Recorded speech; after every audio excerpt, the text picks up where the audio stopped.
లోకమైన పాపము నుండి నీ కుటుంబము పరిశుద్ధముగా, నీ కుటుంబము దేవుడికి అనుకూలమైన కుటుంబముగా, నీ కుటుంబము తీర్చబడాలంటే నువ్వు ఆత్మచేత, పరిశుద్ధ ఆత్మచేత నింపబడాలి. ఎందుకంటే నా యేసు ప్రభువారు ఆ పరిశుద్ధ ఆత్మ దేవుడిని మనకు అనుగ్రహించి ఉన్నాడు. ఎందుకు అనుగ్రహించి ఉన్నాడంటే ఈ లోకమైన ఆశలను జయించడానికి, శక్తి మనకు అనుగ్రహించడానికి, to say no to the world, లోకానికి నో చెప్పడానికి సర్వశక్తి గల దేవుడు మన మధ్యన ఆయన ఏం ఉంచాడంటే పరిశుద్ధ ఆత్మను ఉంచాడు.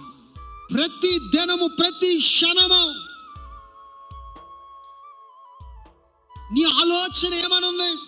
అయ్యా నీ ఆత్మతో నింపు, ఈ శరీరాన్ని నీ యొక్క ఆధీనములో ఉంచయ్యా. నువ్వు ప్రార్థన చేస్తున్నావా?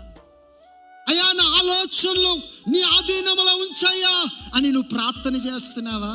ఇప్పుడు మన ప్రార్థన ఏంటంటే అవసరం, ఈ అవసరం, అవసరాలు వస్తున్నాయి.